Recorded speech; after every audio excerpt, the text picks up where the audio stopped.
Calorosas saudações, sejam bem-vindos a mais um vídeo. E a comunicação social mainstream dá quase como certa a vitória presidencial a Joe Biden, e como tal, neste vídeo vamos fazer uma análise daquilo que será essa mesma possível presidência do candidato democrata. Em primeiro lugar, caso os democratas vençam efetivamente esta eleição, isso poderá representar uma espécie de perigo institucional. E porquê? Não pela big picture, não por Joe Biden em si mesmo, mas por tudo o que o rodeia. Porque o radicalismo político está fora daquele status quo moderado do Partido Democrata que Joe Biden, hipoteticamente ou na realidade, faz parte.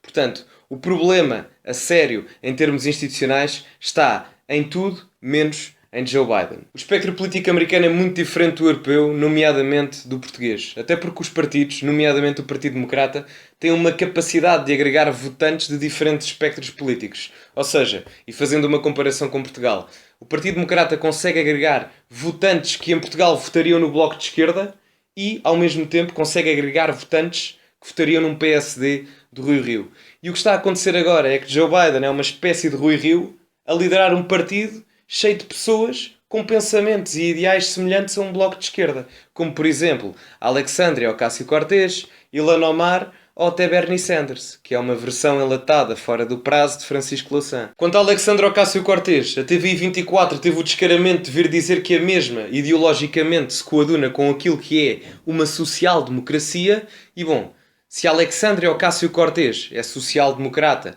com as políticas totalitárias que defende, então Rui Rio que se ponha a pau, não vá Jerónimo de Sousa ser o próximo líder do PSD. Uma vitória de Biden significará que os Estados Unidos irão regressar ao passado, nomeadamente numa ótica de acordos multilaterais com instituições como a ONU ou como a União Europeia. E onde é que isto pode ser maligno? Nomeadamente naquilo que eu gosto de chamar o conformismo institucional. Porque a ordem liberal formada no século XX, de que Biden também fez parte na segunda metade desse mesmo período, não é a mesma ordem liberal que se caracteriza hoje em dia. E isso pode ser maligno não só para os Estados Unidos, mas também para os países europeus, porque são precisas mudanças. Eu não estou a criticar, ou melhor, eu não estou a pedir uma erradicação da ordem liberal que existe em termos económicos e políticos no mundo ocidental.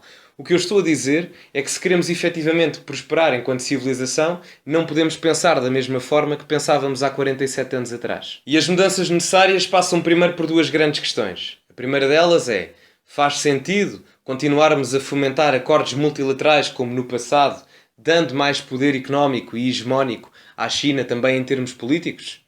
Segunda pergunta: faz sentido apostar nos acordos multilaterais quando instituições como a União Europeia se tornam cada vez mais totalitárias e menos democráticas no nível institucional? Será que é isso que queremos para o Ocidente? E no caso da China é importante perceber que depois de 1978 o país não parou de crescer economicamente, nomeadamente por causa da reforma económica que fizeram. Mas, depois de 2001, devido à entrada do país para a Organização Mundial do Comércio, os acordos multilaterais permitiram um crescimento económico exponencial ainda maior da ditadura chinesa. E eu pergunto-me e questiono-me: será benéfico estarmos a dar poder económico que depois se transforma em poder político a uma ditadura com mais de 1 bilhão de pessoas? Não me parece a melhor política internacional.